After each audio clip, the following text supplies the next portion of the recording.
Hey everyone, and welcome to today's Explainer. Today, we're unpacking a topic that is literally dominating dinner tables, group chats, and, those quiet late night thoughts of an entire generation. It's a daily dilemma that's actively shaping ambitions and futures all around us. Japa or stay? So should I stay or should I Japa? Listen, this isn't just some casual choice about taking a quick vacation or trying out a new city for a couple of months. No, this is a profound core conflict.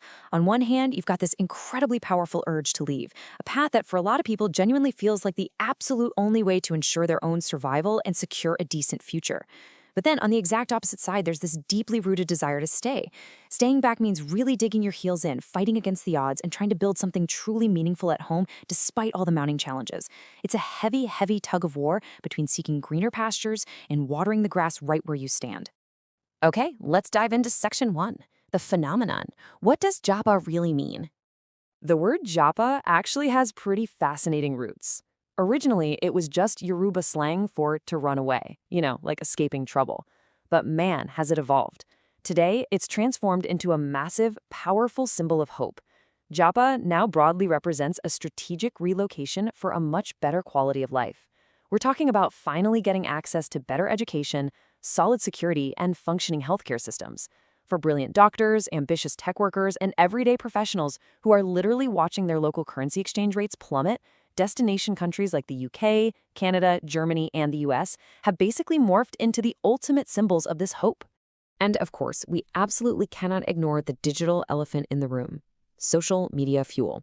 The Japa dream is constantly, relentlessly fed by our daily feeds. I mean, the algorithm just loves to torture us, doesn't it? While you're sitting there in gridlock traffic or dealing with yet another rolling power outage, your phone instantly serves up these highly curated videos of pristine Canadian streets, perfectly functioning European train systems, and incredibly comfortable aesthetic lifestyles. Naturally, a very human thought starts creeping in. Why am I still here, struggling? Social media acts as an intense amplifier for that desire to just pack up your bags and leave.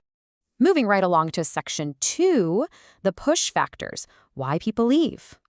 Look, people aren't leaving out of hatred for their home. They're leaving because it's just a relentless cycle of exhaustion. You have these brilliant graduates spending years tirelessly searching for decent entry-level jobs.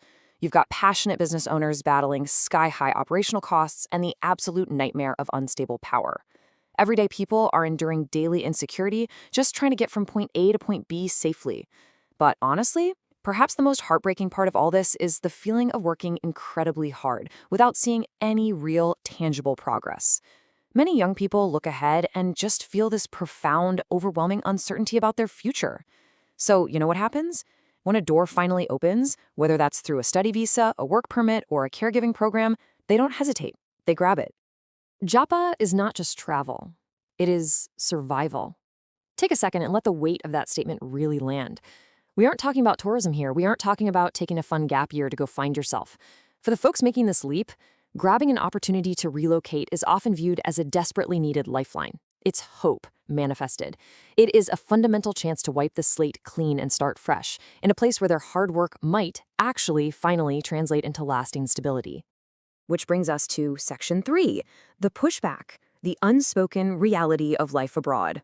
Now, what's really interesting about this slide is that it's basically the ultimate Instagram versus reality check. We all covet the social media dream, right? The abundant opportunities, the wonderfully functioning systems, and that highly sought-after soft life. But the unspoken reality? It requires massive sacrifice. A lot of immigrants face crushing loneliness, deep homesickness, and jarring culture shock. You hear stories of former managers or established professionals who suddenly find themselves working exhausting, long hours doing menial jobs they never imagined doing. And why?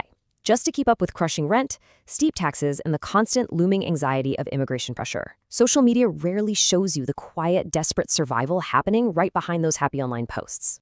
So, yes, there are undeniably great opportunities abroad, and the institutional systems generally do work a lot better. But make no mistake, relocating can and absolutely will test your strength mentally, emotionally, and financially. It is an undeniable, rigorous test of human endurance. Moving abroad isn't some magic wand that instantly makes life perfectly easy. It really just trades one set of complex problems for a completely different set of complex problems.